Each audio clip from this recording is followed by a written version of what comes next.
it not work while you are in class? I don't know. No, I don't like to get stressed. Good to see you. Nice to see you. Good evening, you all came back, that's a really good sign. Thank you. Can't get our money back now. Oh, that's right, it's the second week you're stuck with So it. practical. Right, exactly. You're only thinking of this financially? Think of the pedagogy that you're learning. Oh, fun, Carissa. Good evening. Welcome back to our second class of EDUC, 628. We'll be looking at the syllabus tonight and some of the handouts that I gave you last week electronically, but yet they're so important that we have recreated them, duplicated them in a hard copy for you, as we'll be discussing it tonight. So as we start, first we'll say hello to Corey Donahue, our distance student in Northern California. As we start tonight, let's have a discussion about your progress, how you're coming along with your topics, and gleaning articles for each of those topics, receiving them, where you got them. See, this is, wait a minute. Heather, yes, you're Heather. Okay, We're got both it. Heather, so this is I know, actually Heather Schwartz, you're Heather Schwartz, right? Okay, got it. Heather, okay, that's easy. All right, Heather, yes. So I'm combining 2 to 3 different topics, sort of. I'm finding lots of articles that address one, Mhm. and I'm wondering, is that okay? Is that what you're thinking? If we are going to find an intersection between concepts, that we can take research articles that just address one, and then we figure out a way to synthesize those together? Or are you asking us to find articles that actually already find that intersection? Mostly find that intersection, because what we're asking is for you to find research we'd like it to support, at least 90%, 95%, to support your topic. But if you have, for example, you're doing curriculum integration through writing, English language arts through writing, and you're going to integrate 3 different content areas, which I wouldn't advise because that's a lot of work. But say you were going to integrate math, science, and social studies into art integration, or into ELA via writing, for example, or reading informational text, something like that. Then you'd want to find information on math, on science, on social studies. But if you get too wide again, Heather, then it's going to be hard to balance it. Right, I'm kind of focusing on high engagement strategies, but a couple that are near and dear to me that I'm hoping to do this project with is arts integration and outdoor education as a means to help increase student engagement and therefore student achievement. I don't want to just do arts integration, and I don't want to just do outdoor education. I actually find that the two are really complementary, and I've found maybe 2 out of hours of looking at research articles that have that intersection and actually do art integration outside. Yes. But most are just arts integration and just talks about integrating art into core curriculum or outdoor education. Are there other terms that you can use beside? Have you tried a variety of terms? They may be there under some other topic when is that sometimes they're there? Sometimes if you look through your article, you can find key search words to pull out Okay. and start filling in your search blanks, so to speak. But maybe, Heather, maybe we need to talk, because I don't want you to get too far down the rabbit hole and realize that there's not enough research out there. Right. I guess I'm sort of confused a little bit, so I don't want to take up too much No, time, because but you know what, everybody is probably having the same thing, so Right. go for it. Yeah. if the goal is for us to sort of be visionary and create a curriculum that we think is important, how are we only looking at what's already done? So what you're doing is, when you get into 635, you're creating this project. and this will help you to know where you're going. You're creating this project that is based on and supported by your proposal, by your research in 628. And you could, if, say there was a PE curriculum or an art curriculum at your school, you could base it off that, which is already done, but then we want you to elevate it with your creativity. How else could you implement or deliver this instruction based on this foundational curriculum? You don't have to, but you can. This foundational curriculum that's at your school, that then you enhance it by, if you will, basically stated supplementary lessons, so to speak. And that's why it's so important for you to think about a content area. You want to work not something random, too random, but a content area that is viable and can be found with standards, either in California if you're Common Core, or in Nevada, the NVACs. So you want to look at what's required. You're kind of working backwards, what's required. And this is for 635, but it lets you know where you're headed. And working backwards, this is what I have to teach, so this is how I'm going to create it. Yeah. How I'm going to, and basically what you're doing in this class, you're justifying this topic that you're passionate about. You're rationalizing it and telling us that per the research, it's viable, it's doable. I mean, yeah, okay. And I think that's the crux of it, is that I thought that what you were saying was, I have this idea, and it doesn't matter to me if someone's done it before, because I want to do it because I believe that it's going to be better. But at the same time, we want to be sure it's based on research. I know that it's been done. Like, for Okay. example, there was a science lesson, the students went outside, they were talking about tree rings. So, okay, there's the outdoor element, they go outside, they talk about tree rings. They come in, they create a tree ring on paper, it's an art project, and it's actually a tree ring map of their own life and what has happened in each ring is, but it's all tying it together. So you see, you have the art element, you have the science element, and you have the outdoor element. So I'm not actually creating something that's never been done before, but I'm having a hard time in my research.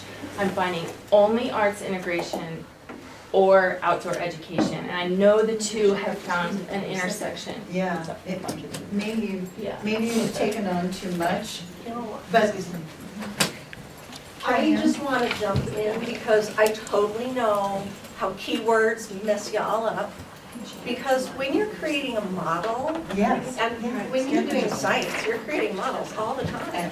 That's art. But people don't always see it as art, So so they may when not you know go the I keyword. think that's it. I I think don't know, that's it, do yeah. remix, and you're making a collage. Yeah. They're gonna file that under biology, pick up some leaves. They're not gonna file that under art.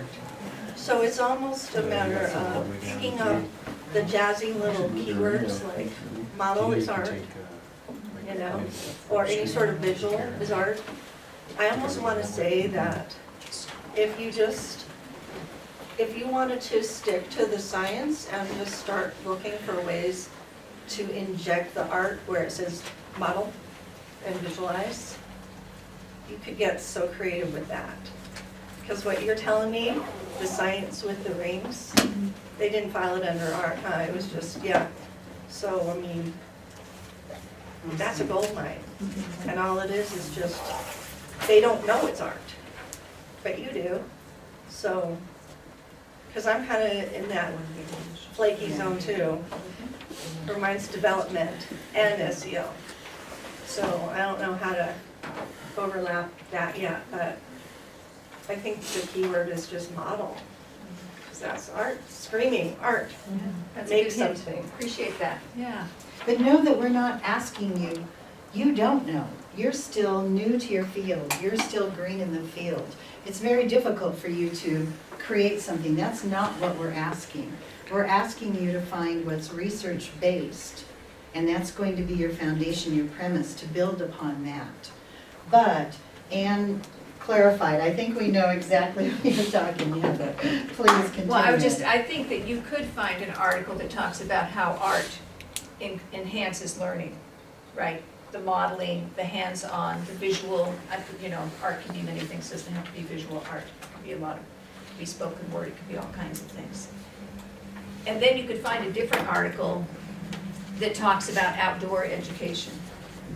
And when you put them together in your lesson, you'll cite both of them as something like that. And also, if you just picked one would be your focus for your project perhaps, but correct me if I'm wrong. And the other could be your initiative, one of your initiatives. If you're passionate about the outdoors, and that was the initiative that you talked about, maybe that's the thing, is that you want kids to be outdoors to use their senses and to be stimulated. I don't really know, so I'm sort of making that up.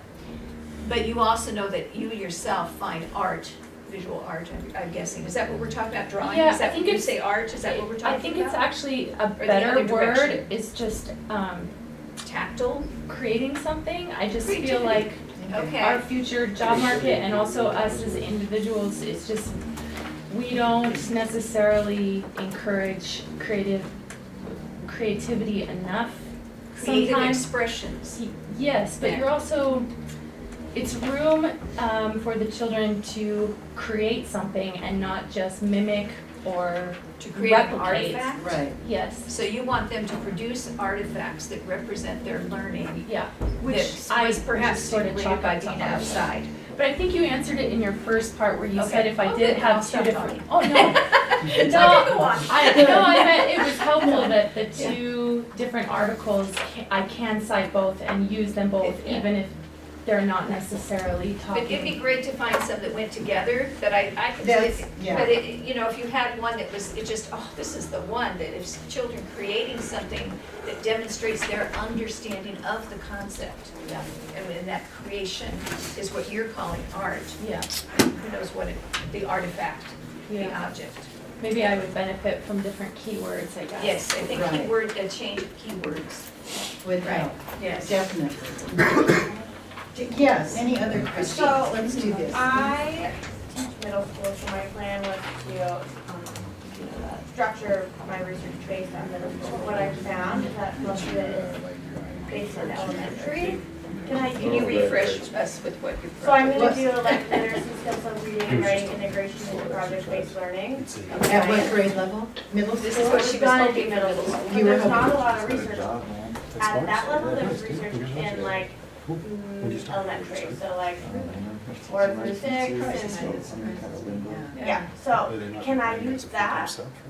Absolutely, and keep in mind that middle school could be 5th, 6th, 7th, 8th, Right. 9th, But when I have to like sometimes. put together my lessons in the second grade, it'll be, If you'll choose a grade level or 2 grade levels. You- will I be stuck at the lower level? No. I don't wanna make something I can't use. No, and absolutely not, and that's not our goal either. And it's really beneficial if you have, research from kind of below you, at you, and even above you. Now, if you're doing kindergarten, I don't want college research, that's really not applicable. But see what the research says about, what has happened at grade levels, a couple of grade levels below, above, at, etc.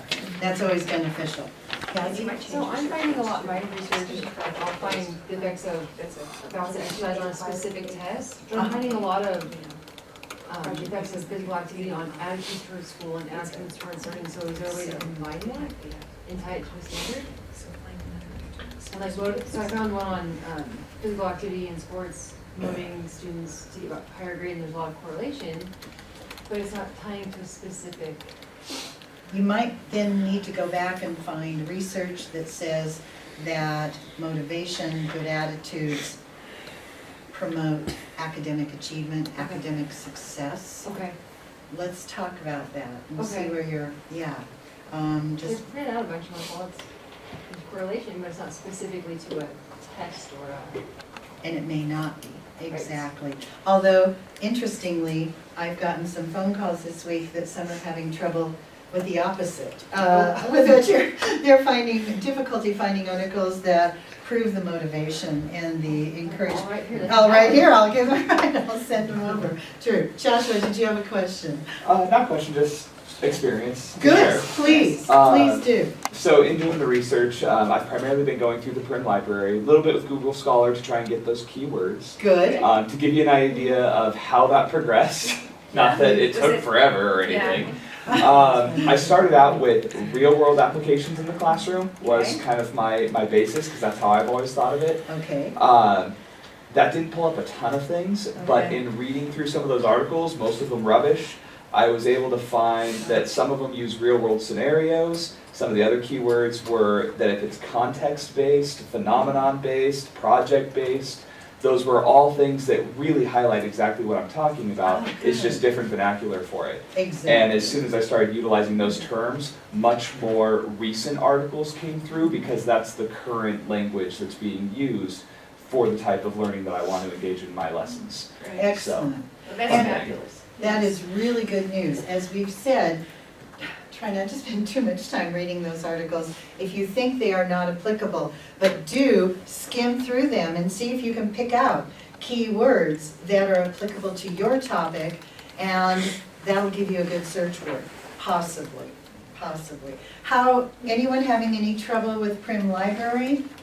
Getting articles, I mean, retrieving, accessing them. Yes, Katie. So I put in a few requests, and I'm probably the one that didn't put my first name on one of Oh, them. what? But she emailed me, and she was very kind, so I made Good. sure I did that. But one of them I requested on Saturday, and they still haven't received it. It's Thursday. See, she works on the weekends. The library loans do not work. So I said 2 to 4 days, so I would hope that it would be tonight, tomorrow at the latest. Okay. But many students, you have to use your SNC email. You can't use your personal email, you can't use your school email from, if you're working from school or something after school, to request articles. So you've got to kind of fill out that information in order to make it quicker. But she said 2 to 4 days, minimum is 2 days to get them. And it's not on her end, she's requesting them immediately. It's just, it has to go through the whole system. I requested 3 yesterday and got 1 today, and so, yeah. Oh, that's good to hear. Oh, that is awesome. Okay, so waiting on 2, but still. I've been Did getting you most of my use math your within 24 hours. SNC? 24, Yeah. okay. No. 24, I okay. requested 10, but that's a lot. That There's only is one person really good to doing know, all this. Russell. Okay, Oh, Russell that's- says 24, Chris says 1 day, 24 hours, okay. Oh, I thought you said 24. No, No. oh Lord, no. Remember, really narrow it down, That's what she was saying last week. because it will Order like 40 overwhelm at you once. if you request too Spread out many. your research. You won't be able There's only to one make person doing it. progress. I just want to get Kathy, it all what's going done. on? It's Yes. funny because I've done I'm that back in the wondering past. if we're able Requested like to use 15 articles times. that are, Yeah. studies are done in other countries and they're written by. Oh, Too good. thank you for saying that. Yeah. Very When you important. figure There's really good research. You are not limited. Cassie and I talked about this, I think Ann did too, after our first class. You are not limited to just the US. There is good research everywhere. There's good research out of India, Turkey, Australia, Israel. Use all, Japan, good articles. They've got to be written in English, and you've got to probably, maybe not, you may have skills, but read them in English. But seriously, please do not limit yourself. And know that you may have to read it a little bit more thoroughly because of the way they write, or the way it was translated into English, or some of the vernacular that they use may be a little bit foreign to us. So when you write your annotations though, you need to use according to the American dictionaries, and we use Merriam-Webster's. So you need to use the English version as best you can. But if there is a word, say that's British, that really is specific to your article, to your research, your topic, then definitely use that word if it clarifies your annotation, your writing more clearly. And if you need to, the use of italics in the writing of an annotation. APA says, I think it's on page 57 in the APA manual, it says, If my dreams, I would do that. no, I know. I've said it so many times. But it mentions that to make a word stand out or to make I'm in awe. something stand out, then make certain, definitely use italics, but use them sparingly. Don't overuse them for sure. But italics will make it, yeah, the whole annotation, no. Yes. It will stand out, we promise. We will take it seriously and grade it, Well, but. that's not in vain. Thank goodness for it. I know, Stephanie, it took me old a second. friend. Exactly. What's going Oh, you on? remember me. Yeah. So I have a couple questions on that, kind of relating to my project, because I'm looking at the relationship of reading and writing and using like mnemonic devices or kinesthetic. Right, So I saw an article, and honestly I forgot which country, but I saw it and I didn't pick it because I was nervous. They made a relationship of how reading and writing went together, but because it's a different language and how those, Oh. so But is that, if it's brain research, that is a yeah, so I guess it really depends, like it's something to look into it. But I'm like, how much would that really support, or does it add to my research, I guess? Because would it's it? talking, yes. why well, would it because not? if it's, would it be a language-based thing? Like if I'm working on like phonics, Mhm. you know, or writing, Japan writes a little differently than Definitely, we do. yes. And they don't use that one-on-one correspondence. Right. But if they do have found something to help link those two together, even though it's completely different language and their structure of writing is completely different to us, can I still use that with my? If you feel it's valuable, it's Okay. applicable, definitely use it, but we will be the judges. Okay. And there might be a time that we say, this, you're getting way too far out there. Okay. And you need to resubmit another annotation, which is a pain for you Yeah. and a pain for us also. So please, we want you to be very cautious that this is a I'd be curious source. to hear that, see that article. Well, yeah. I know, now I'm gonna Honestly, read it. I got a little Exactly. scared about it because I was Yeah. thinking about, so I didn't look into it as thoroughly as I probably would have liked, because I'm like, let me see if I could find others, and I think I just kind of kept it up there. But keep it, bookmark it, Yeah. because once you become proficient, and you will, each of you, writing your annotations, hopefully you'll be in the groove, shall we say. And you might say to yourself, I'm gonna go back and review this, and then you'll see where your research is leading you, and then you might realize this is very valuable, and I need to include it. I have one. Most definitely, you Oh, brought you it go. up. Yeah. Heather. I definitely have found some from other countries that Good. are obviously translations, Yes, because when you read them, it's their awkward. they read like translations, but that doesn't matter because I'm just paraphrasing Right, it. Okay. exactly, absolutely. Because I was like, I don't want to Unless- quote that because that's gonna read weird. It would, exactly, and I've had some where students couldn't have said it better, so they thought, and so they quoted it, and it was a confusion. I'm not quite grasping it, because we haven't read the whole article. Although we do, when you give us, in the citation at the top, you give us the link, we often go to the article and say, wait a minute, I'm not sure. But they use So it's okay if it Turnitin.com, which we're reads gonna kind talk of- about. Right, later. So there's exactly. a limit to how much quoting you would want to do. Yeah, so it's Exactly. okay if it doesn't read like perfect English because it's a translation. So And it might you look need bad to on fix you. that. Right, okay, but that's okay for to pick that article. Absolutely, because when you paraphrase, and the key word in your annotations, paraphrase. That's synthesize all the material Right. to Stephanie, make do it. you have another one? Yeah, I'm kind of going on what Christine said about the grade levels, because I'm working with second and third graders, however, I am in special education, so a lot of the skills I'm working on might be a kindergarten skill, like going into phonics.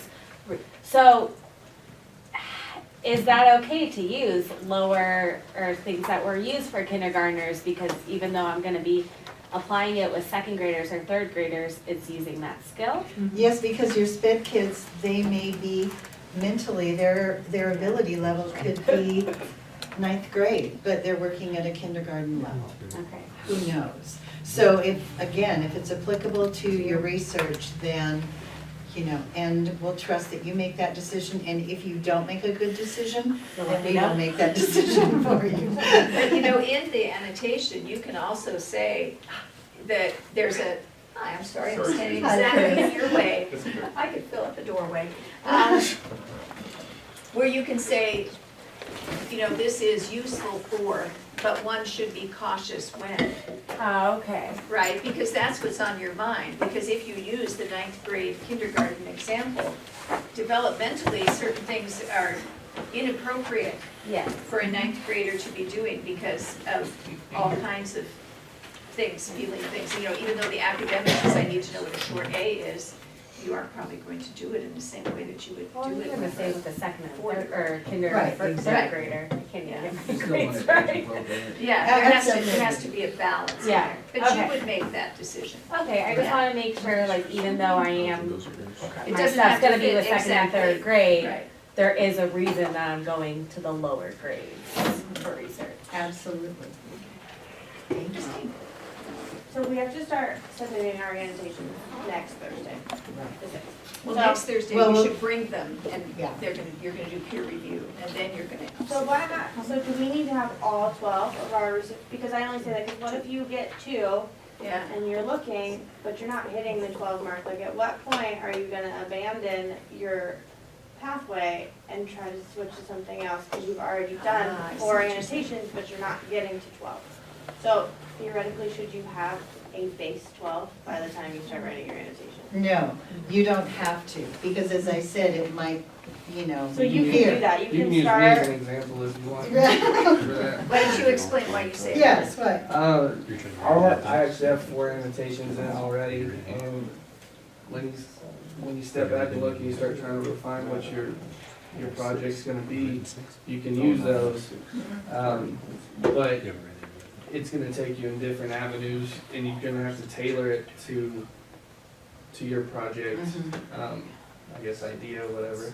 So those 4, I probably, starting from now, probably would have done others now that I know more or whatever, but I can still use them later on, but now I've refined for the, So they're nominally related. yeah, In name, they're they're close, related, yeah, but you in fact probably will not cite them often no, in your I'll use it actual. probably 8 out of 12 with a Mhm. So roughly, but if right, you I think can't that's what it find is, at and least those 4 Okay. probably won't be. I in see it. what you're saying. Does that answer your Maybe. thought? We Yes do and our no. best to try to right, funnel it. funnel it, and we do our best to, that could work, let's keep that, I let's just don't keep wanna that. get to 6 and then be like, You won't, Let's do 12 more. yeah, right, Or, no, like, you get to the proposal and you have all these annotations, but half of them are not fully connected, so your proposal would be weak, because your first 4 are not strong enough to support your theory. But you would cite the ones that support what you're saying. So we don't necessarily have to cite all All of 12 them in our proposal. final project. yes, you do. All 12? All 12 They gotta will be strong. appear in Yes. your proposal, Okay, But and some they are will more than others. also, I Right. want you to, okay. as you walk out, I want you to look, for example, here's a 635 project, I've put them all out. And thank you to Jim for putting them out on the table also. But the back part of your project, this one happens to be on place value with purpose. It's a second grade. Second grade, learning math skills. Here's the annotated bibliography section, and all 12 of your annotations will be copy and pasted into the 635 project, because this project is research-based, hence, here's your research. But Christine, we won't let you get that far. And honestly, I don't really have, I can't think. I probably, Right. honestly, I'll probably have 12 Yeah. next week, sorry. And yeah, but we don't expect you to have that now. Right. But in all my years of doing this, I really haven't had anyone that, well, I didn't let them get there. Right. But- Research takes you in a different direction. Right. And it might a little bit, but somehow like with Heather, we can kind of put them together Okay. and allow them to support what you're saying. So, yes. Okay. In the doorway. Oh, I do this all the time. Okay, it's your job. Okay, What you team. need. Thank you, yes, Chris, I was gonna say, somebody saw it. Somebody saw it go down. Thank you very much. Okay, my concern is that you're not getting articles, but it sounds like you are. Sounds like you're finding articles, and you'll become more proficient as you continue to read and access and decide on articles from journals. Okay, and as we go through tonight, looking at I'm on page 25 of the syllabus, we're going to start out with the types of educational research, and I'm just going to, Ann and I want to check for your understanding and make certain that you understand. Oh, thank you. The types of the empirical and theoretical that you are accessing, that you have a very clear understanding of that very briefly. And then we'll get into the actual writing of the APA annotations. And so we're kind of breaking this up until we get into next week's third class, where your first two annotations are due. 1 and 2. You bring a hard copy of 1 and 2. That means your annotations have to be written, done. Next Thursday, when you walk into class, we will do an exchange, we'll do some more discussion. Ann and I will monitor and help you with any certain areas or questions as you read in a peer review the annotations. You will then take those annotations home with the comments from your peers, with comments from Ann and I. Those will be due either before or no later than Sunday, which is 7, 8, 9. 9. Sunday the 9th at 5 o'clock. That's when you will send your annotations to either me as your instructor or to Ann as your instructor. And then we will grade them. You will continue to work then on 3 and 4. Keep up your pace. Don't say, oh, I'm done with 1 and 2, because then you will fall behind. 1 and 2 take us a little bit longer because we exchange them. We peer edit. So I grade mine, I give them to her, and vice versa. Then I grade hers. So you're getting back feedback on 1 and 2 from both of us. Usually it's not much of but a few days turnaround, and it's certainly we get them back to you before you turn in the next set. But 1 and 2 take a little bit more time because we really, really put a lot of effort into discussion and correction. Yes, Can Chris. you repeat what time on the night? 5 o'clock, Sunday evening. Just send it email. Just send it in an email. And please don't, just send it in an email as an attachment. Don't get creative. I may not rise to the challenge. Yeah, exactly, because sometimes it's really frustrating. I've had it come in Google Drive or OneNote or whatever, and unfortunately our SNC network may not allow it, so I can't open it, I can't access it. PDF. Is a TikTok video acceptable for it? No. You can use that in 635, Jonathan, that would be creative, I like it. But yes, just save it if you would as a PDF, because That's what I meant. I was just thinking, like, no, I'm gonna act like I don't have to. well, we can, yeah, we That's got good. it. Save it as a PDF, write it in Word or whatever you choose. Save it as a PDF, send it to each of us, because We've seen it way too many times. It goes wonky as it comes through the clouds. And then we send it back to you and we say, there's no hanging indent in your citation.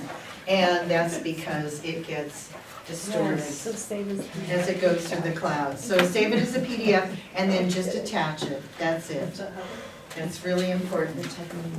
So let's take a look at the educational research out there. There's a lot, obviously, and a lot of different definitions for it, but the only two for our purposes are empirical and theoretical.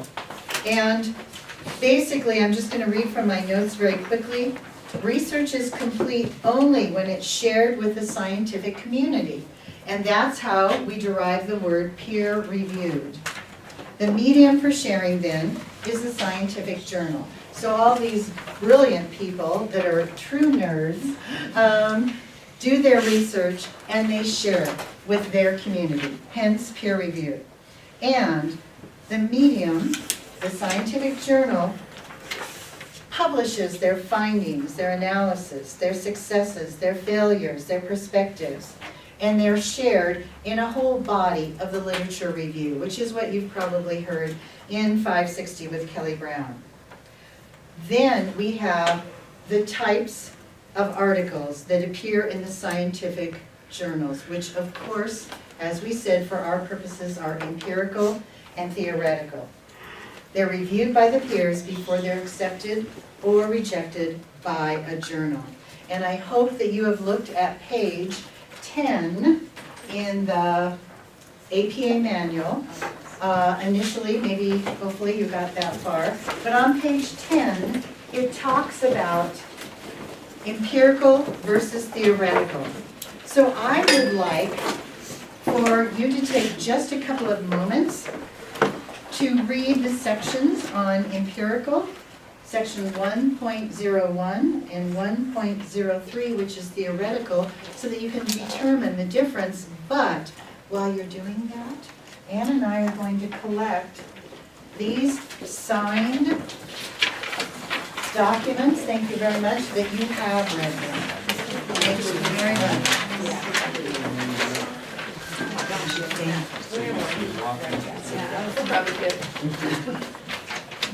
Cheryl, on the tentative class schedule, did we already address why there's no class 213?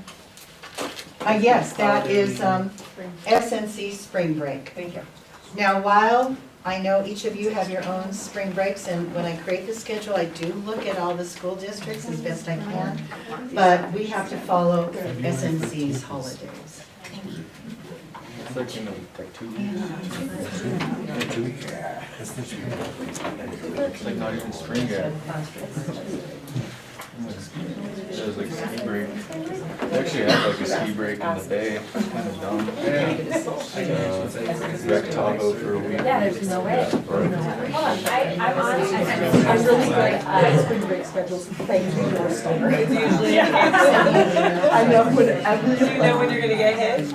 Yeah. Other than that, we look I'm good. great to the. Yeah. Excellent.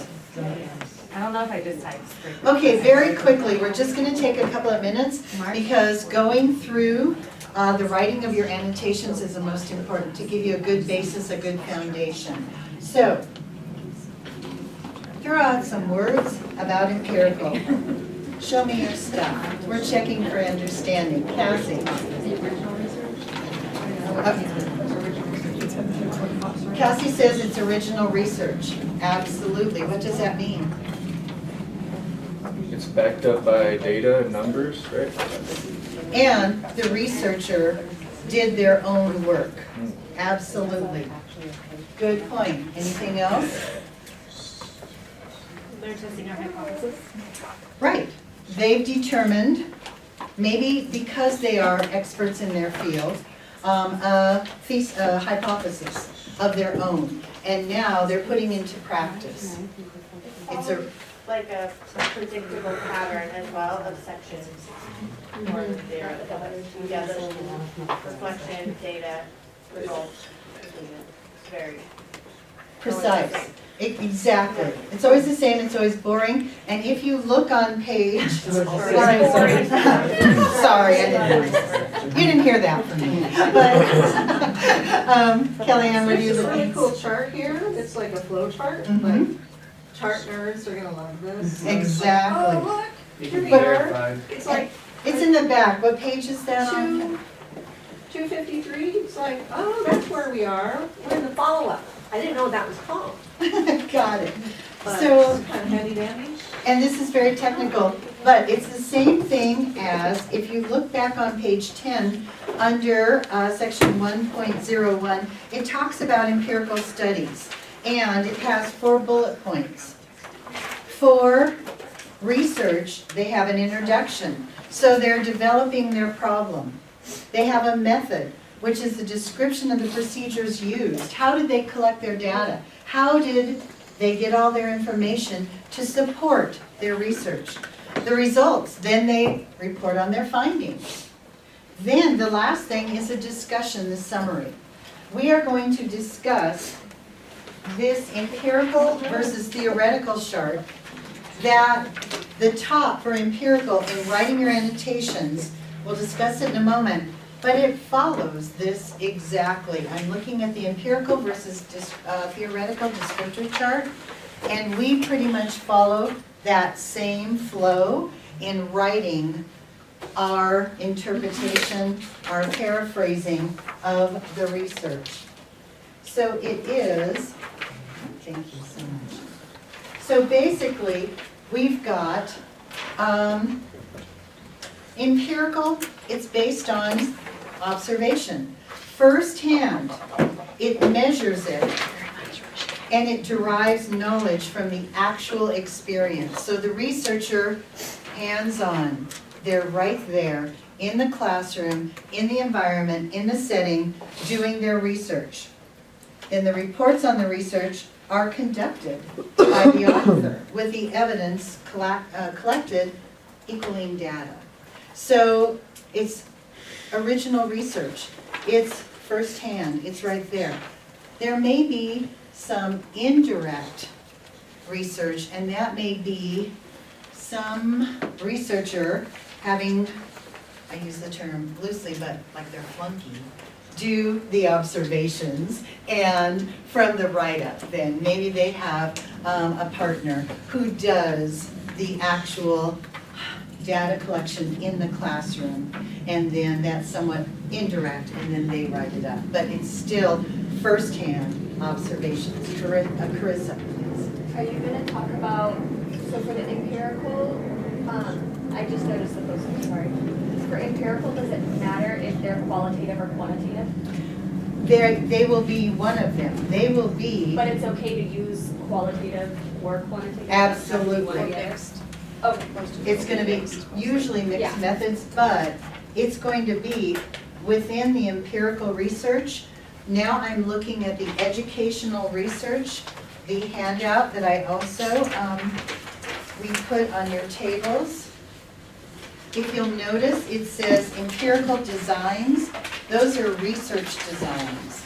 And this is another component of original research, of research that's based on experience and the evidence gathered. But it could be via a case study. It could be longitudinal, in that it was a 2-year study. It could be experimental. All of these are options. Okay. It could be historical, which I enjoy, research that examines past events or combinations of events to arrive at an account of what has happened in the past.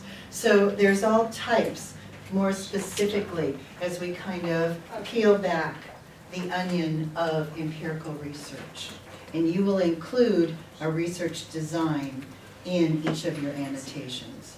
We'll get to that in a moment. So, are you all feeling comfortable with empirical? I'm really glad, and I'm very proud of you. We are very pleased. With that, you're going to, as you read those articles, and you can't decide if it's empirical or theoretical, look for some of, again, those key words. Data collection, maybe the age of the participants, where it took place. Look for some questions that maybe the researcher asked. which is basically their hypothesis of their research. Kaya. Would it be okay to, because this last Sunday had trying to figure out one, so you all can bounce it off you all, like, is this empirical, like, after we've looked at it, is this empirical, theoretical? Because, we were going back and forth and I Right. thought it was theoretical, but it ended up being, empirical. Cool.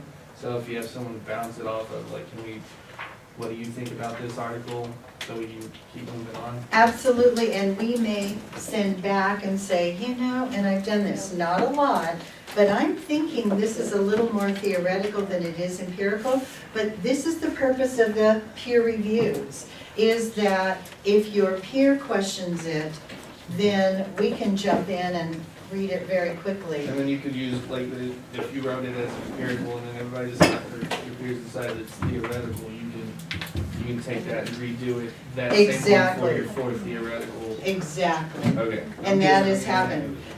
We'll say, change these few words, and this makes it Because the theoretical. writing's different on it with the criteria you want from it, because I started We're gonna practice. But please know, I hope so. yes, the most important thing is, we're not here to be scientists. What we're trying to do is prove our topic, to substantiate the value of your topic. If, we're not gonna say, oh, you failed, this is not empirical, it was theoretical, you're out of here. That is not the point. The point is, we do the best we can. The point is valuable, valid research that means something to you, that is going to increase your pedagogy and increase your knowledge of your field and your topic as you enter into 635 to create your project. But again, we're not gonna make you stand in the corner and put on a dunce cap if you made a mistake. This is a learning. It'd be a very crowded corner. In this room, it'd be very crowded. Ann, you're so right, thank you so much. It'd be very, very crowded if we all had to stand in the corner. Anyway, but seriously, what's important is the value of the research. Heather, I Katie have will a get back to question you. about peer reviewed. I know exactly what it is. okay, But I'm very used to doing research for this stuff in a place where I check a box that says I only want peer reviewed articles, yes. which doesn't seem to exist in Google Scholar. Really? I can't find it if it does. So if it's something that like cites itself as being in like, right here, like the Journal of Adventure Education and Outdoor Learning and cites itself the way scientific journals are cited, should I assume it's peer reviewed? And then Google that journal. Yes, see- so I should look individually for those journals to make sure they're peer reviewed? Yes, Okay. and usually on the Yeah. right, it'll Yeah, say I've actually whether done it's that peer before. reviewed or not. So I know how to do So, that. as I said, then kind of go around the back door just to confirm Yeah. that you've got a valid source. I actually have done that before, That's too, what- so I know Okay, how to do good. it. All right, It's very good. effective. We're thinking along the same track. That's good, Chris. That's, I was just saying, that's what I do. I'll find an article and I'll just copy and paste it. And I'll actually go into Prim and see if it's there. And there's a, In There's a print little- there is. yeah, but In you, Google Scholar, I can't. oh no, I mean, and in Prim too, there's like a box you check for peer review. Yeah. you know. So like you Excellent, said, Chris, thank you for adding I've done that. the same thing, Russell? I've done the same thing he's done, to where if I doubt it on Google Scholar, sometimes you can copy paste the title in, and Yeah, it'll that's come what- right up in Prim too. In Prim. Yeah, And that's what we do That's what I when do, too. we're I went on grading Google your Scholar, they annotations want to charge me like 45 to cents. check on the A lot of stuff, yeah, validity. you have to sign up for Good, things. good point. And that's why I Googled So it, if right, we pasted find it and it see if on saw if the it was in Prim Prim. library and we have it marked as peer reviewed, we don't have to double check that though? That's guaranteed as peer reviewed? No. Well, Only if you have filtered your search. Yeah. results. yeah, Yeah, Yeah, but if that's correct, it won't bring up things that For your aren't. topic. Okay, good. Everything is said, well, I wanted to make sure I didn't. But again, Wrong from the get-go. but again, we're not going to, put you in the corner for that. What's important is the validity of the research right now. We have some room for error. We're not pros, scientific pros. Kellyanne? When would be a good time to ask about reviews, like literature reviews? Ooh, good question. Okay, Is now a good time? Now is a good time. Okay, let's talk about it. Right, Katie. Oh, Katie, I forgot. I'm sorry, wait. Katie, yes, I'm sorry. Thanks, Ann's keeping us Well, it's just pleased. that she's right there. Yes. Side. Katie, Did I well, hear correctly last time that we have to, the first two have to be empirical articles? they don't have to be, but I recommend because empirical are easier to write up. And once you've written a few empiricals, it's easier then to write the theoreticals. Okay. The third paragraph is usually the toughest to write in empirical, and that's mainly what theoretical is. Exactly. So, but if you feel comfortable writing theoretical, go for it, most definitely. But think about really doing matter, that. we can choose either for this coming up, but you recommend. Absolutely. I would recommend just out of the box, yes. And theoretical is more abstract, it's theoretical as it implies. Yeah, I So think- therefore, yeah, it's a little bit harder to translate into an annotation. So that's the only reason that I recommend it. I've had some that do beautifully and others that start out with theoretical and others that fail horribly. And then it starts them off on a negative roll, basically. Okay. So Now, she has- Kellyanne, Yes. literature review. There's What is the empirical, question, though? yeah, Well, I found myself reading this fantastic literature review, and it was taking so long to read, and I wanted to go back to all the sources, so I opened up a window for every source, and I wasted a lot of time, and I didn't really know how to get the most bang for my buck out of that open document that I had with all the stuff I wanted, without getting in too much and going into those rabbit holes. Have you ever been asked in your career, you know, how do you use a literature review to best result so that you're not wasting a lot of time, but it kind of pinpoints you also in the right direction? and it might have some good suggestions embedded within it, And which it does, yeah. which it does to find articles or again, those key words. But this says, literature review, including research synthesis and meta-analysis, are critical evaluations of material that has already been published. So it's not necessarily, it is not one empirical study or one theoretical study. Literature reviews is all of the literature that's out there, maybe that pertains to art or music or science or math. So it's not, it's discussing and maybe comparing, contrasting, synthesizing information. So it's not one particular research article. Do not use it.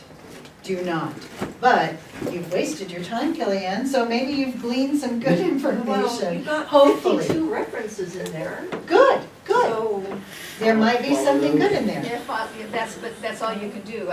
Yeah. You can't take the literature review and then cite something that's mentioned in the literature review because you haven't read what it cited. well, that's why you click on 46 Right, and it and takes you to the then, bottom. so you didn't waste your time if you happen to find a gold mine in what they're referring to. But I think what she's saying is, or you're It's saying is you the now over- have getting 54 so- things and Yeah. you're saying, So now I many feel a hits, little yeah. overwhelmed. I'm right? overwhelmed, I'm sure everyone is, so. They've collaborated together on all similar research, but it's not specifically one research, which is what you want. It's just one research study by one author or a group of Yeah, authors. it's a good So backdoor. let's make It lemonade is. out of It it. is a Really. backdoor. Backdoor. Yeah. Let's make lemonade out of it. Now you have 54 sources, Uh-huh. right? So you're gonna do the same thing that you would have done when you were in Google Scholar, and you were looking at the Prim Library, or Eric, or whatever it was. And you're gonna look at all of those, and you're gonna say, well, this one sounds like it's something in it there's a reference in the literature review that connects it, and you think, that's exactly what I was thinking. That's the one you go to. I know Or I'm gonna you have to end up probably with look at the 40 abstracts, yeah. So probably in the future you would want to do that, but I mean, you might find something, Yes, So much exactly. good stuff. right? And that's good to hear. And that's good. that's the essence of learning, is all that good stuff. All that good stuff. Sadly, it doesn't write itself into Into one, yes, Sorry to into say. one annotation of research by a group of authors. Any other questions? Okay, let's get into the nitty-gritty now. let's take a look at writing an annotation. Remember, it is 1 page and a half. If you get 1 3/4, double spaced, Times New Roman, 12-point font, nothing else, nothing else. Then, if you get to 2 pages, we'll send it back. If you get to 1 3/4, we'll send it back. It's not a word count. It is not a word count, it's a visual. You're right, exactly. It's more of, look at your page, got a full page, and then half a page on the back. Double spaced. Double spaced. And And 1 inch all around. 1 inch, left, right, top and bottom. So as you start your annotation, and I'm going to ask you to take a look at page 27 in your syllabus, because this is an example of an empirical article. And this is how you will start your annotation at the top. Let me see if I can, oh, I'm trapped. Okay, guys, I need to get to the board. Sorry. Once you're in there, I think there's space. I can, right, exactly, but here is, fortunately there is. Alrighty, so the top of your page, 1 inch down on the right, you need to write your last name. Every annotation will have this heading, and do not use a header. Just start in Word or Keynote, whatever you use. Just start a full page. Do not use a header and a footer, because otherwise it'll bring it down way too far. So not that, start there. So this is Correct. like what So this is. on my, okay, this is my syllabus. You're going to ignore the header that's up here, because that's a syllabus. You're going to ignore example of empirical article summary. Ignore that. This is how your annotation begins. My last name is Watson. I would write it as this. Up at the top, my last name, and without spaces, then you're going to put in caps EDUC 628, and I didn't start over far enough, but then you're going to start with your annotation number, but you're going to put annotation, and then you're going to put 1 or 2 or 3 all the way to 12. You're going to put this on the front and on the back of your written annotation, front and back. Then you will begin your citation, and a citation is your authors. You've practiced this in 560. This one happens to be Androcek and Schmidt. So, starting flush on the left, I'm going to start with C-H-I-K. Then you will use the author's initials. If the author is Laura Mae Smith, you would use Smith L.M., Laura Mae. And it would be, we'll say L period, M period, and then a comma. And then the ampersand. You only use the ampersand in a citation at the top, or in a citation in parenthetical format in your text.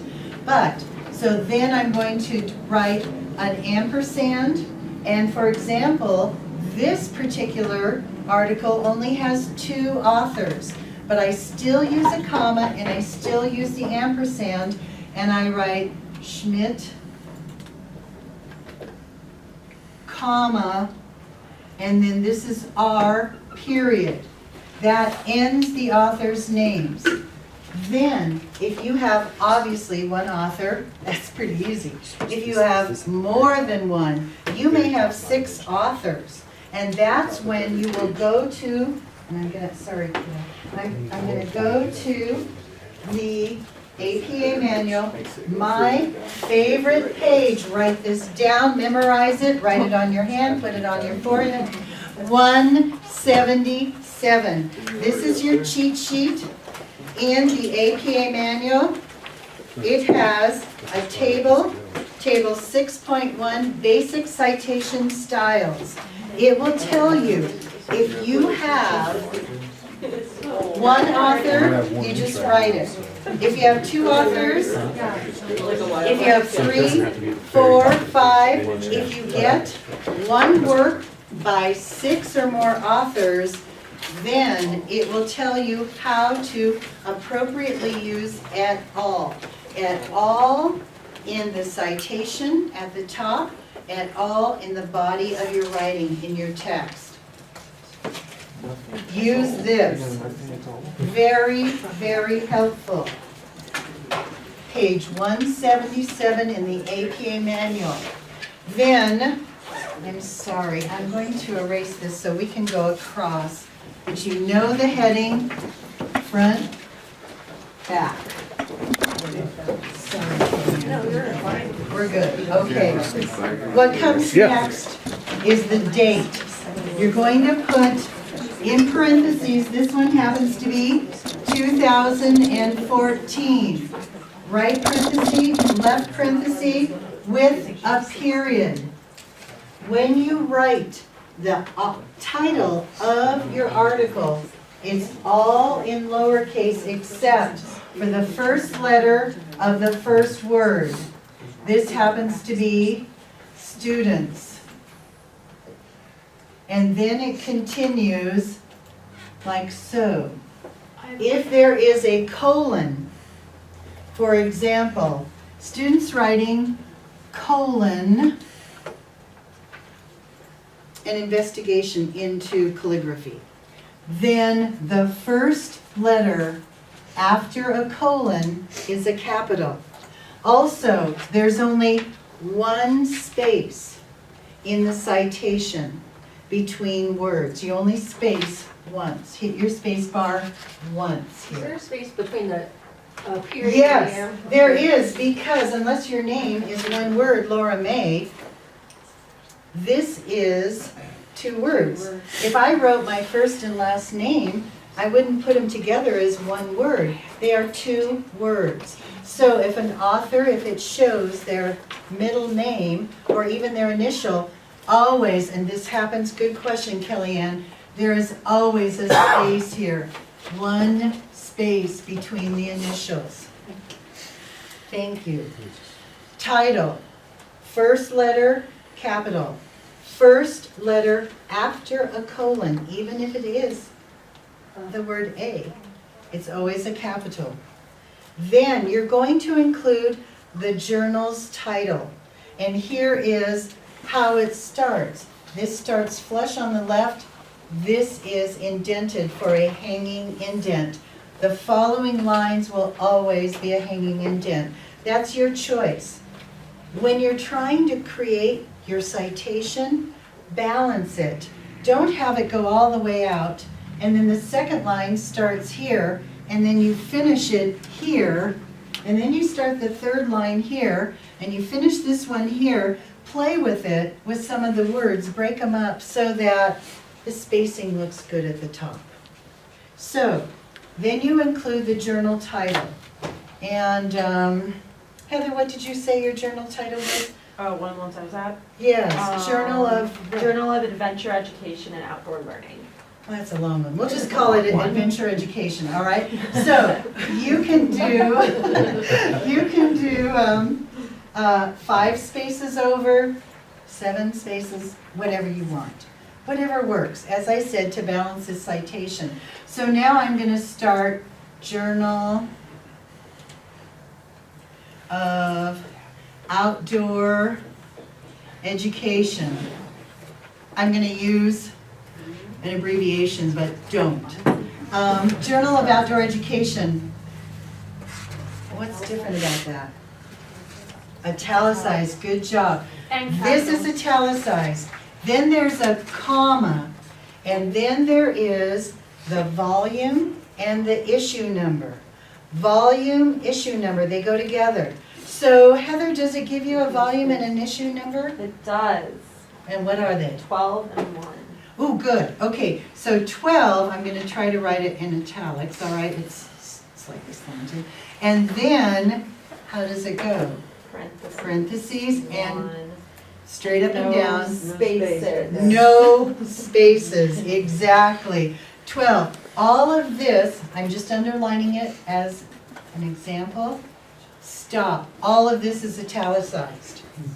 From the journal name to the journal, the volume number, the first number is italicized. The second number is in parentheses and it's stick straight up and down. Then, now, after this goes comma. Heather, have we got some page numbers there? 63 to 79. Okay, 63, do I italicize it? No. No, to 79. Doop, right there. And I stop. Now, the only number that's italicized is 12 and the journal name. Now what am I ready for? Where you're retrieving. Very good. Your retrieval information. Is it a DOI or a URL? We prefer a DOI. If there is not a DOI, then use retrieved from. So if it's a DOI, then it's going to be one space. In your journal articles, they always have DOI with uppercase letters, DOI. We don't do that for APA. We don't do, no, we do not. Exactly. APA. Good job, Kathy. Good job. DOI. And then a colon, no spaces. And then a colon, and then it's usually something like 10 dot, what is it? What is yours, Heather? I assume that right there will be the. That's it, 1080, exactly. And a lot more numbers. And then it continues, right, with many, many more numbers.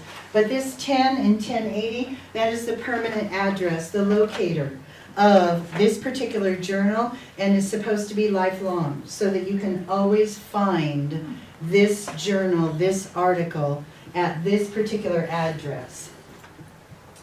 Then look at, and then say it's 65432.1, something like that. This looks pretty good. Is it balanced? Yes, it's pretty well balanced. If this is too long, then begin your DOI down here.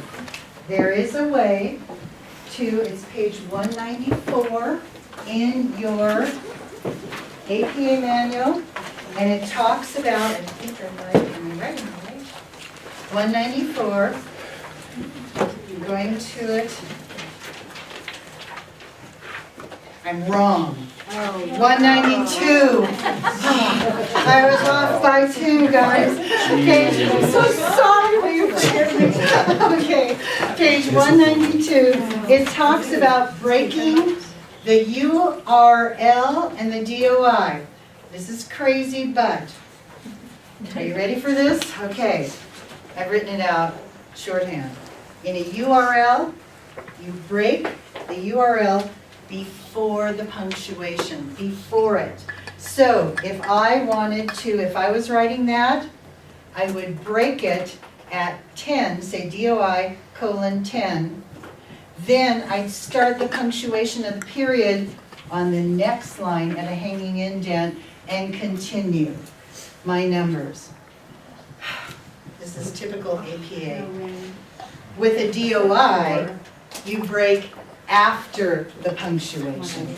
So if I was going to put 65432.1, I would put the period, and then I would put 65432.1.1 underneath. So with a URL, you break before the punctuation. And the punctuation can be a period, it can be a forward slash. The DOI, you break it after the punctuation. I know it's technical, but we'll keep working on this. All right, we will keep working on this.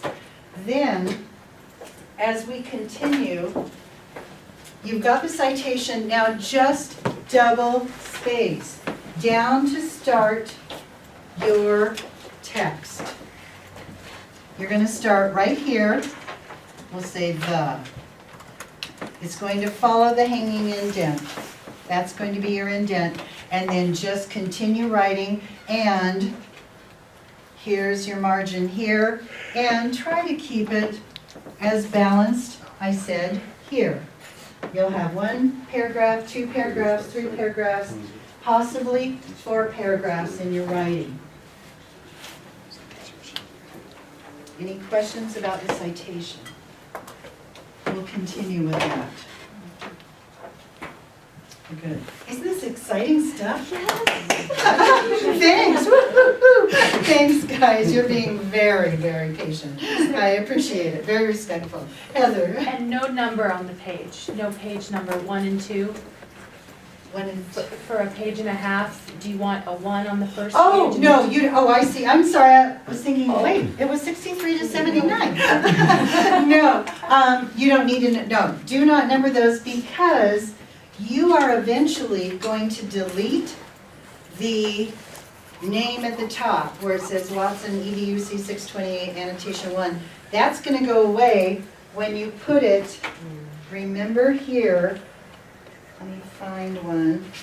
This is what it's going to look like when it's copied and pasted into the back of your project. So the less on there is better. The only thing you'll have to do then is delete your name at the top, and then you'll move it up like a space. Can I just clarify? Yes. You want it on the front and the back, right? Front and back. And here's why. The example in here. The example's on so the 2 pages of paper. Oh, didn't it? The example's I thought I put it on there. It's on 2 pages. It depends if you printed. Yes, back, it, front, oh, front. it's, you know what? My name's up there. I'm sorry. Thank you. Thank you for noticing that. You're right. I looked up there when I was creating the syllabus and I thought, oh, it's there, because it's my name. So you really want it on one physical piece of paper, you want front and back. Exactly. You've got everything on both sides. Exactly. Or it doesn't matter how you send it, because we will print it front and back ourselves, or maybe not. Though Ann will print it as, we'll just see. Maybe we'll be creative and print it on 2 pages. So would we bring it to class, it can be 2 pages though for our. You can. Okay. It'd be easier though. Yeah. And this is why, Chris, if your printer doesn't do that, that's fine. But this is why we put the name on the back, is then when it gets shuffled, it won't get lost. Exactly. Makes sense. There is a method to our madness, so to speak. Okay. All right. Wow. I know. Impressed. Are you? Yeah. I'm not. Okay. Thank you, Ann. Good. Okay. Yourself. Okay, thank you very much. How are we doing? Okay, actually, we're doing okay. Writing the article summaries. I'm going to, I'm going to bring up, if you would please now, take a look at the yellow and green descriptor chart, because we're going to go through this very carefully. Second, sorry.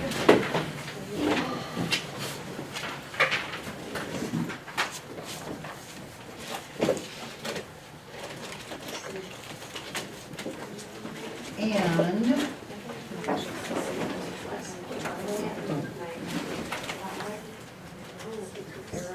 okay.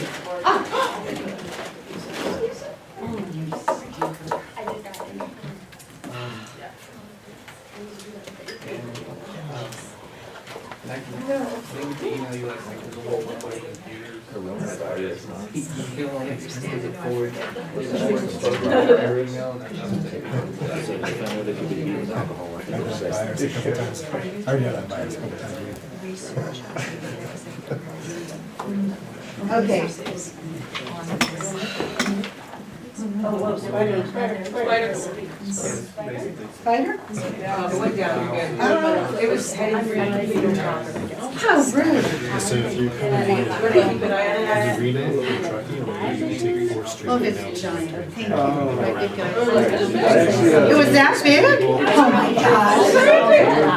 I know.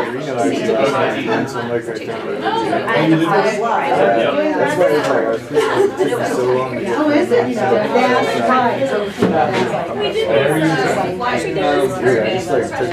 She wants to wait up.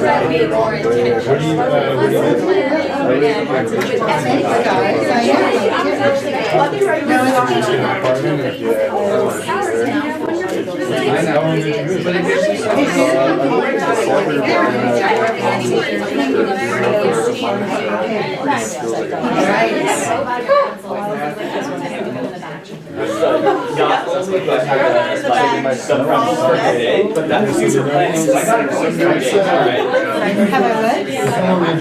Yeah, no, I speak to a guy that like massive bags for his kids. So they're like something. What's the green? Okay, got it. And that microwave food is gonna work too. I can't pass it through Gina. What did you name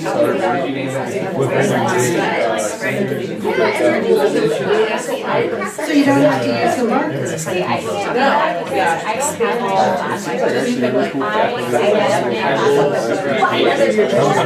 You know, it's like 6 bucks for 2 of them, that's $3 with a couple of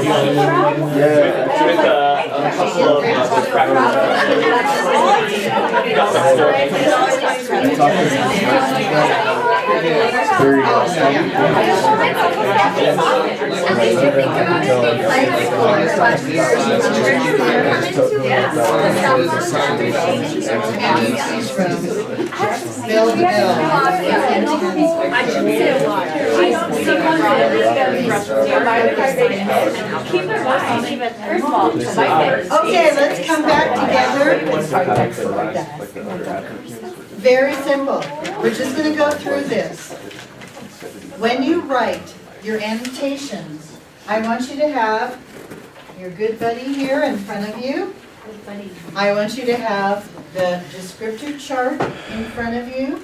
And also, you're going to use the educational research handout, because you'll be referring to all of them.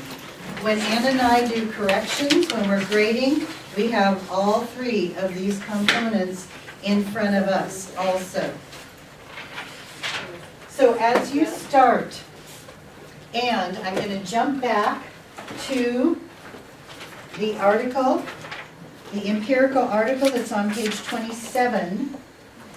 And first thing, you're going to start out with a strong statement. Obviously, good writing always starts out with a strong statement that explains the purpose. Andrewchick and Schmidt investigated the relationship between students' perceptions and academic achievement. Tells us what's it about.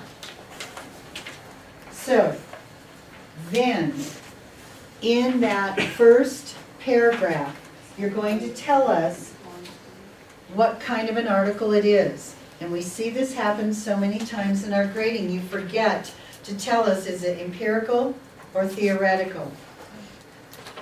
You're going to then go to your educational research, since you've read the article, and you're going to look at these research designs on the front and the back, and you're going to determine what kind of research it is. You've determined that it's empirical. Now, it could be quantitative, it could be qualitative, it could be cross-cultural, it could be mixed methods. There is a lot of information, a lot of choices here. Many of them are surveys, because we've got researchers going into the classrooms, interviewing, surveying students or a group of teachers, a professional group for professional development, etc. You'll get to know these pretty well because you'll read them over many times. Then, you're going to tell us about the questions that the researcher asked. This is the basis of good scientific inquiry, is what are the questions, what is the hypothesis. So you'll either write out the question or you will write out the hypothesis. The researchers hypothesized that. all children need to memorize multiplication tables. There's no other way to learn them, just memorize them. Not through song, not through movement, etc. That was their hypothesis. Or they might have stated a question. Let's see, turning those multiplication tables into a question. Is there an alternative method to learning multiplication tables? Oftentimes, you cannot paraphrase your questions, so don't try, because you might change the meaning of the research, of the article. If you can, if it's something simple like, what's the best method to learn multiplication tables, that's easy. You can paraphrase that. But if the question is so specific, then don't paraphrase it, but put it in quotes. So if you put it in quotes here, if you put it in quotes, then the researchers stated or asked or proposed or purported, and I'll give you some good words. Let's see, what is the best method of learning, we'll just say times tables to be quick.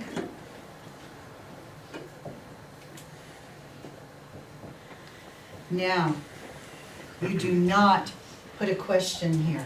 No question mark goes here, because you've started with an introductory statement. This does not have a question mark. You're just going to put Andrewchek and Schmidt. Do I put the word and or an ampersand? Ampersand, good job. It's an ampersand. An ampersand goes in the citation, and an ampersand goes in parenthetical format. Yeah. So then it's a ampersand, I never could do those, and Schmidt, right parenthesis, period. But what's missing here? Quotation marks. This is correct without the quotation marks. If I put quotation marks here, then what do I need here? Oh, gosh, you guys are good. You need a page number, because that tells me if Ann or I want to look up to see if your question is accurate, we need to go to that page. This is how it will look. Comma, page 14, right parenthesis, and then the period. I forgot something, but I forget.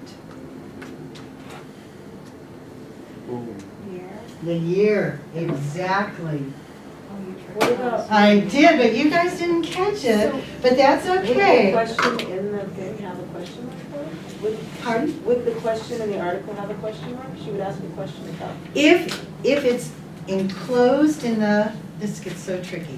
If it's enclosed in the parentheses, then yes, you can put it in, but it's probably not, because research is in APA, so there's no question mark. So when you said it was right the first time, we can basically do it either way, as long as we include a page number if it's in quotations. This, without the quotation marks, was paraphrased, so no quotation marks. Okay. With the quotation marks, I copied exactly from the journal. So now I need to put what goes here. The year, what am I doing? Ah, oopsies, yep. I erased the comma, and I shouldn't have. Comma, 2014, comma, page 14, right parenthesis, period. Exciting stuff, guys, just great. Anyway, if it's not in quotation marks, then you don't need the page number. Can I refer to this then right here? Yes. Why does this have a page number? And let me, good question. I was just going there, Heather. So, if you know, is that the third paragraph, Heather? Yeah. Okay, the third paragraph. In our sample, APA says that if you make a statement, let's see, she said, data were collected from semi-structured student interviews. Responses were analyzed. Now she's telling us specifically how the data was analyzed through coding methods and a multimodal, generous reading technique that identified manifest and latent discourse to determine connections, meanings, and scientific ideas. Whew. Then the next one says, where is page 17? Here it is down here, I'm sorry. They gave us the data. Now, then in the last paragraph, the third paragraph on page 27, it says students enjoyed the hands-on learning of art class and valued the opportunity to create artworks of personal expression, but did not believe that art was important for their future goals or success in life. If I'm reading this as your instructor or researcher, I might say, really? I'm not sure about that. I go to page 17.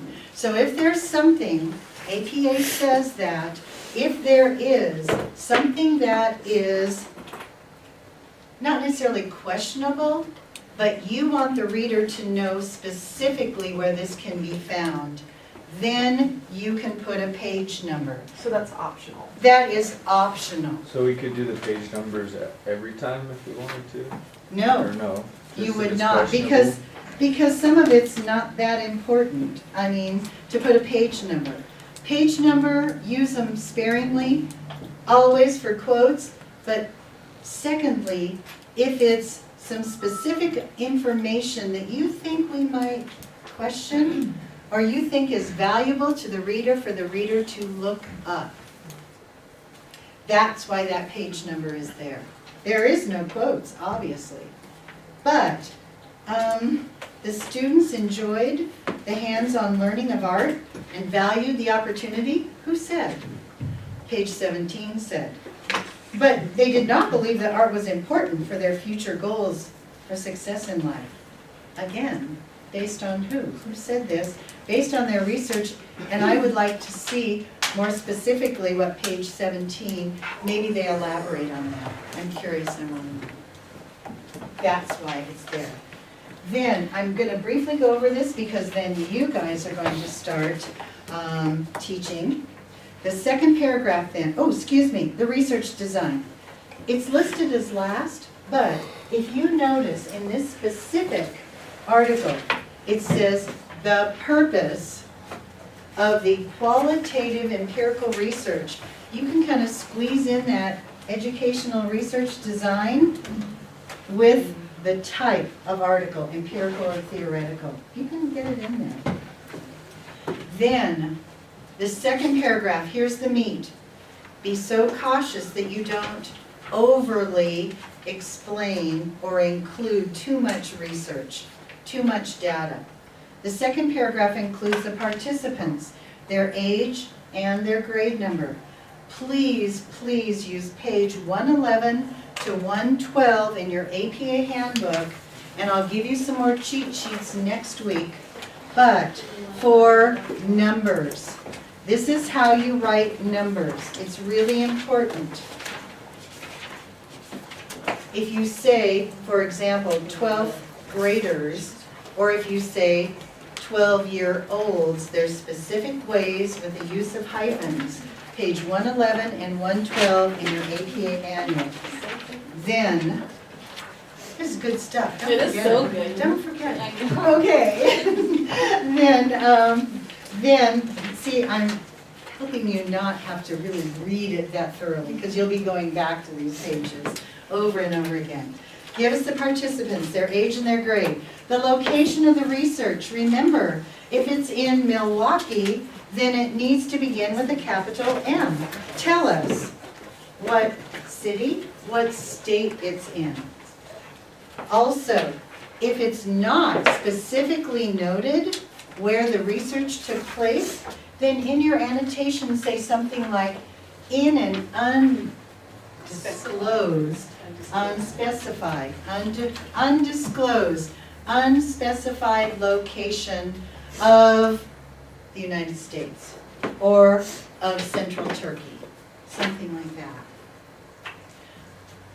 Don't forget that you need their age, their grade, the location. Give us the background of the participants. Then, the data collection. This is where you really have to paraphrase and narrow it down, because you could go on, because your article may be 40 pages long.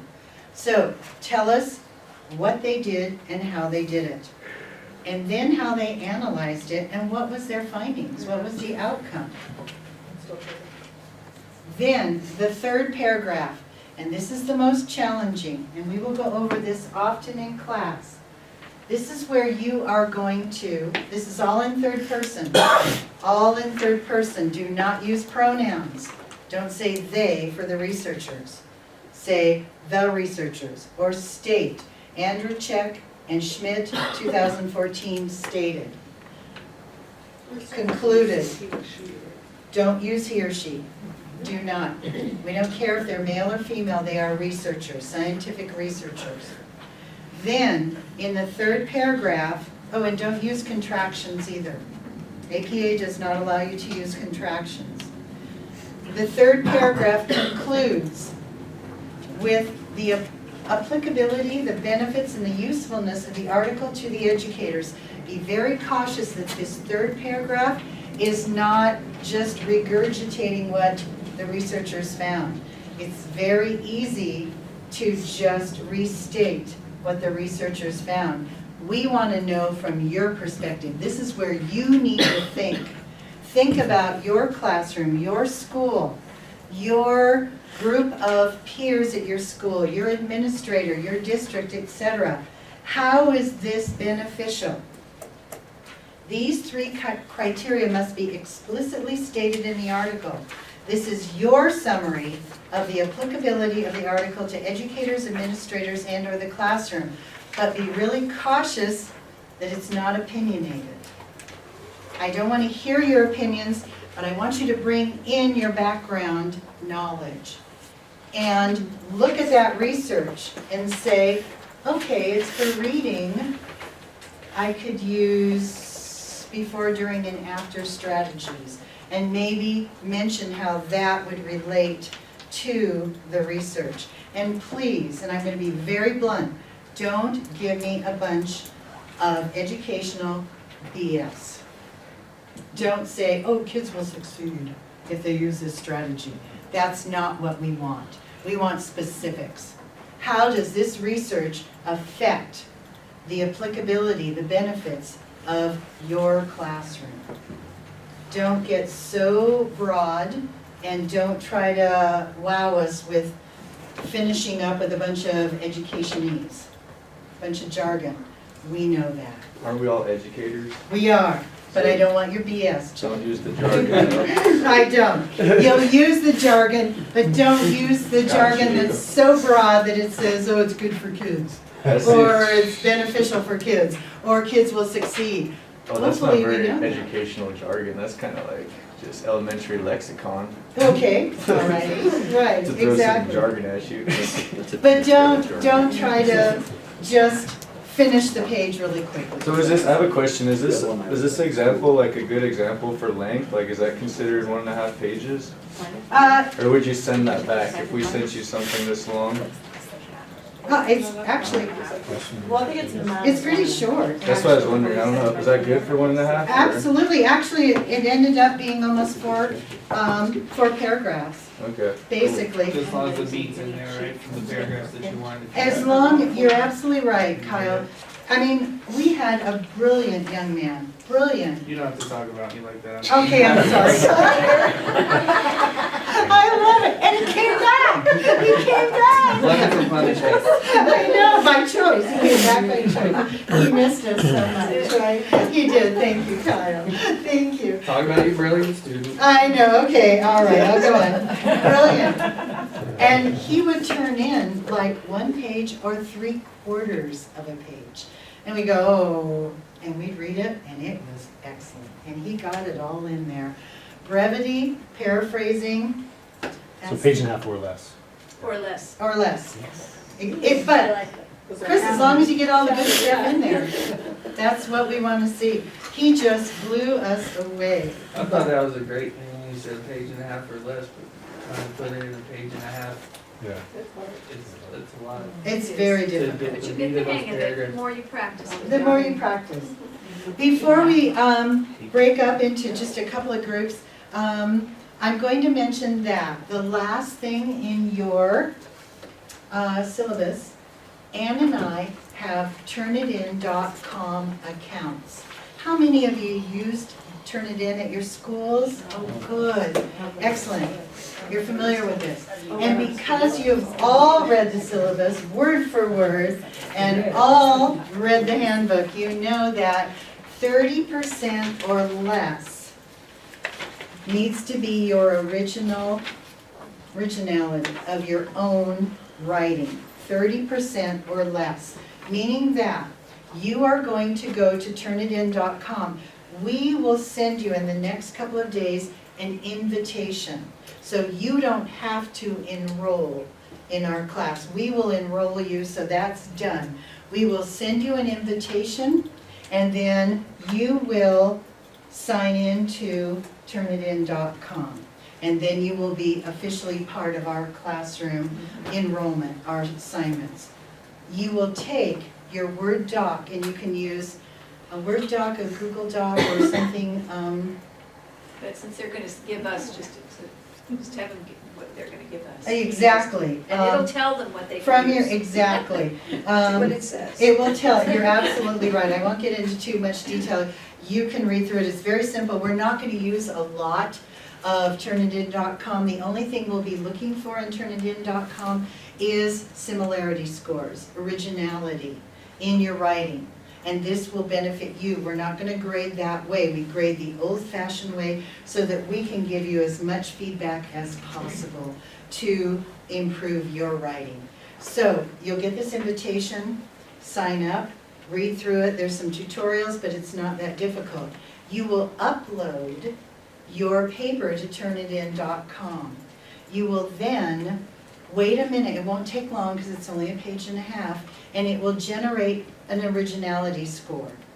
With that score, it will tell you if you are under 30%, and it will also highlight where you have literally copied the author's words. Now, with that, there is in Turnitin.com, and I will give you, there are colors for your similarity score. Blue, if it's blue, highlighted in blue, that means you have absolutely no matching text, which is almost impossible and doesn't happen very often because what will come up always is the citation. Always, the citation will come up, and you can figure that's about 6 to 7%. So keep that in mind, the citation, 6 to 7%.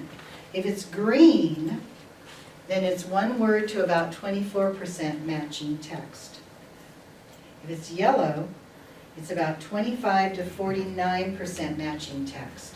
We want you to be in the blue and the green, maybe a little bit of the yellow, but we definitely want you to be ideally towards the end of the semester in the teens for your similarity score, but for now, anything under 30 is acceptable. But know that 6 or 7% is going to be in your citation. So say you got a 29%, then we could take off I, and Ann, as we grade, we mentally say, oh, that's pretty good, 29%, take off 6%, take off 7%. You're down there. You're about 22, 23, but we want you to be into the teens, and you will get there. You will. You will see when you turn it in, you are going to see the highlighted areas, and areas that maybe you could do a little bit better. You're going to turn it in before you bring it on next Thursday night. You can resubmit 3 times to turn it in. You can submit it 100 times, but by the 4th time, it takes longer to generate a score. So be a bit patient. Sometimes it could take about 24 hours, and you don't probably have that time. So this is going to help you with your writing, the turn it in, and we won't go into a great deal of detail about the website, but it's very helpful. It really is. And I'm sorry to say, but for those of you that are in SPED, Kyle knows this so well, there's some words that are so typical, familiar, that they'll pick up on it and your score may be higher. Antecedent. And so, that's the word, exactly. That are so familiar to your specific grade level, or especially SPED, that it picks it up, and it's frustrating for us. But what we're looking for is that you haven't plunked in 3 or 4 sentences of your whole paragraph that's basically plagiarism. That's not what will happen, and that's not what we're looking for. You may have a word here and a word here and 3 or 4 words here, and that's fine. That is acceptable. Heather? So primarily right now is turn it in like really kind of like a reference for us too of like what our Absolutely. writing is looking like. It's a learning tool. And also if you click on, say it's got a blue highlighting over your phrase or sentence, you can click on that and you can see exactly what was written in the article, and maybe it'll help you rephrase it a bit. Right. Give you a little bit of help. It's very helpful. And you can go further, and it will help you with your writing, but we're only doing a page and a half.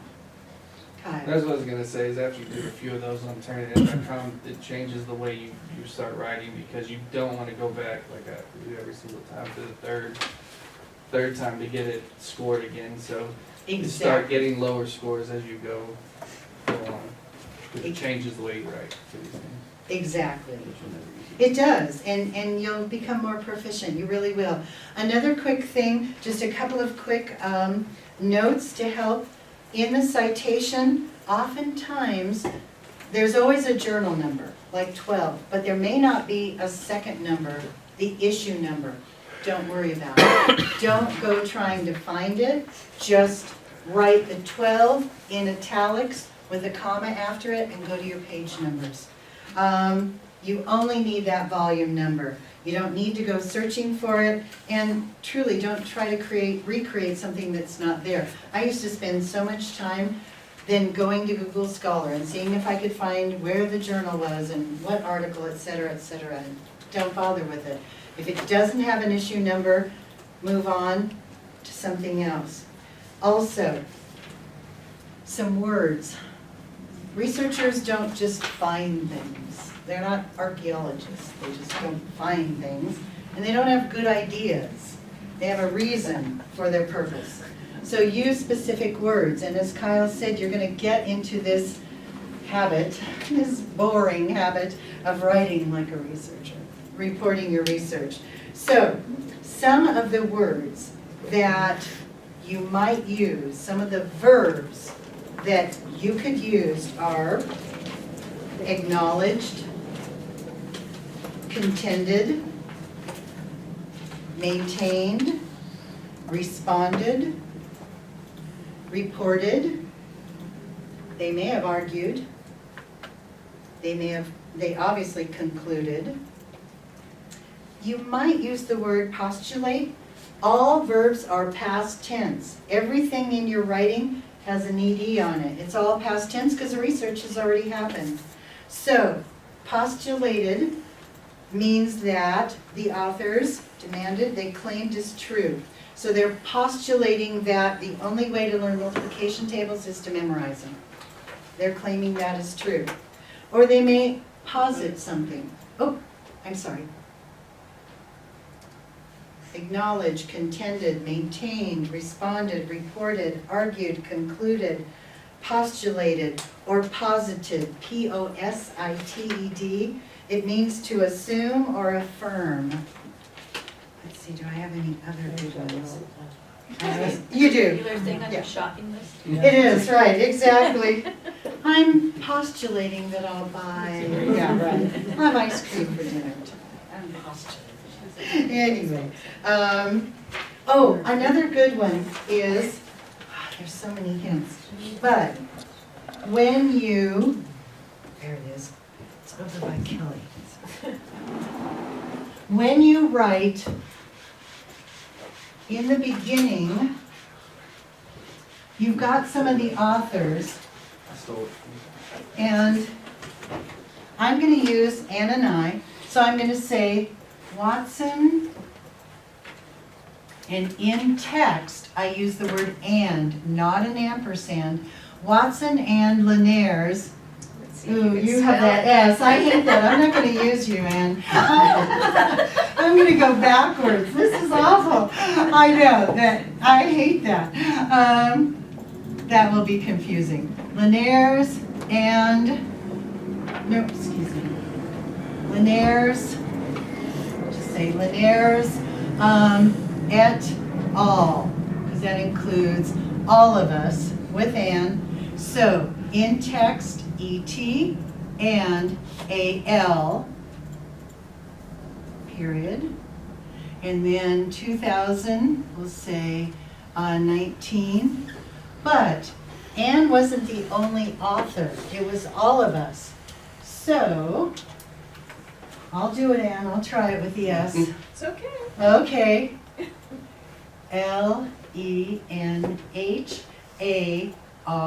Linares with comma S. Linares et al. That's plural because now it tells me that, I'll put it with Watson.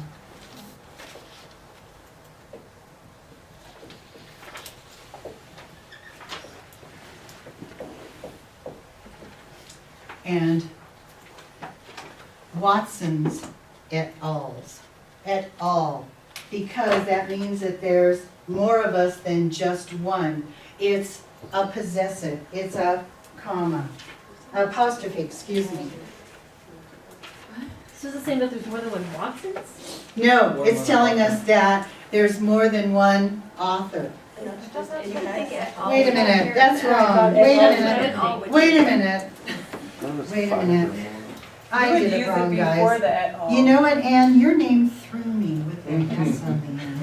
It's that, that's not right. What am I doing? It's right here. Yeah, I need to change our names, exactly. Okay. It's just silent S. It's, right, exactly. It is, okay, it's just, let me make certain that I'm doing this correctly, because I don't want to tell you the wrong thing, because we're rushing here, and it says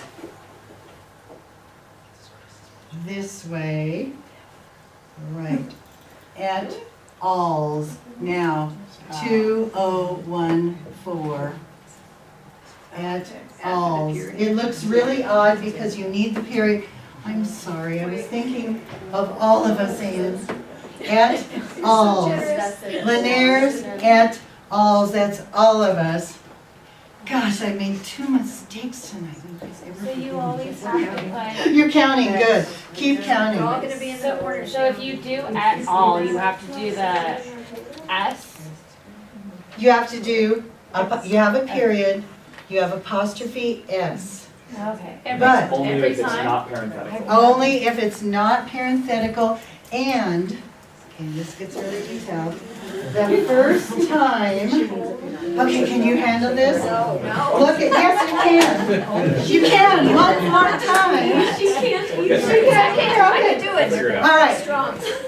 the first time, look on page 177 of the APA manual. The first time in text, you spell out all the authors, unless, tell me how many? 6, exactly. 6 or more than parents. Right.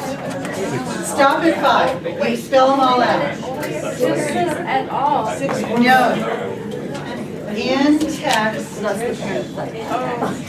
text, page 177. In text, so this is what she's. Okay, the first citation in text, you spell them all out and you use the word and until you get past 5. At 5, you stop. With 6 or more authors, you can always use at all in text. The second time, if this was in my third paragraph, then I could use Watson et al.'s or Linares et al.'s because I've already spelled them out in my first paragraph. Because I don't see that. I think that goes more into the S&C. It is, right. This is, So that's why I'm like. it's not here. I'm sorry. Yeah, there's It's no. not Luckily, here. I've heard that. You're gonna use this, Kyle, it's just stand up here and teach. Yeah, right. He's my brilliant student. Yeah, right. You're gonna use this. Special student. I was jumping really quickly. When you get to, so you've said Watson, Linares, Smith, and Jones in your first paragraph. Now, down below, instead of saying, when you cite the authors again in text, you don't need to say Watson, Linares, Smith, and Jones. You can say Watson et al.'s. So even though in the APA manual, Mhm. on 177, Right? it does not have an apostrophe S, you would like us to write an apostrophe S. This is in text, but this is the second time. Yeah. This only mentions in parenthetical, and when you have, we want you to use it in a possessive form. So for example, that could read Watson et al.'s acknowledged that. Okay. 2014, acknowledged, concluded, determined. Thank you for saying that out loud. Does that sound better? Yeah, thank you, Heather. You'll come across this, and it looks wrong because of the period and then the apostrophe and the S. Trust me, you'll come across it. S&C says we have to do it that way. S&C does. Okay. But follow this. But that's not that. This is different. So we check it in. I'm sorry I showed it to you, but you'll be asking me next week. Can I give a shot? I'm sorry. Can I give it a shot at just phrasing it a different way? Yeah, please do. So, most of us might use the statement of fact, whatever it is, the summation of whatever we're doing, the paraphrasing of what we're doing, and then put in parentheses, author, et al., date. Right. Done. Right. This does not apply to that situation. This is if you're trying to switch up your formatting so that not everything is parentheses all the time. And you're trying to switch it so that the authors are at the beginning of the sentence, for example. Oh. And then that is where their example came in, where Watson et al.'s states that, and then you can put Gotcha. that Yeah, that's date interesting. and switch up your format a little bit so that you're not always doing the same format. So this is when you're citing in text, but it is not in parentheses. Okay. But it's also because. And Bless you. multiple authors, and it's not the first time. And it's not the first time. And This it's 6 or is more authors, right? Six, right. More than 6. That's a good one. So this one says that you can type and read that. But not two, right. Stuff is nothing to sneeze at. Only if it's 6 or is it? It's 6. That's 6. But not the first time. Right. And I understand that all. Right. So maybe Exactly. it's not 6, maybe it's 3. But when you get down here, Always always the first time. Joshua, you thank you. We've already cited all the other guys one time. Now we can use at all. Just to make you feel You'll- better, write it the way you think, and when you do the peer, Right. somebody will get you on it. Somebody will get you. That's why we're doing peer review. Don't stress it too much. Everyone's gotta know how to hire. Look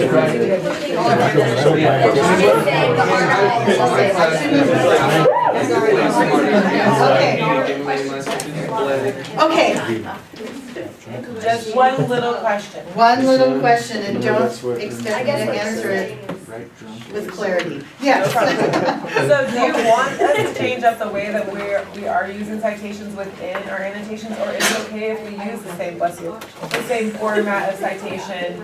You know, because I'm very comfortable with using the print.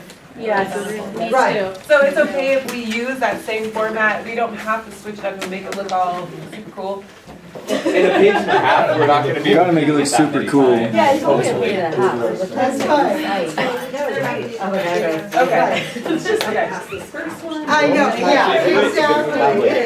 We'll get to the fine details later. Don't forget when you write these, use this, and your book. I'm gonna let you go 5 minutes early. After all this, thank you so much, blah, blah, blah. I got you detailed, and I apologize, bless you. You're going to know what's due next Thursday. 2 hard copies. 1 and 2 hard copies. Do you send it to us? No. You want a copy? Bring it to class. Should we bring a copy of the journal article too? No. Not at all, not at all.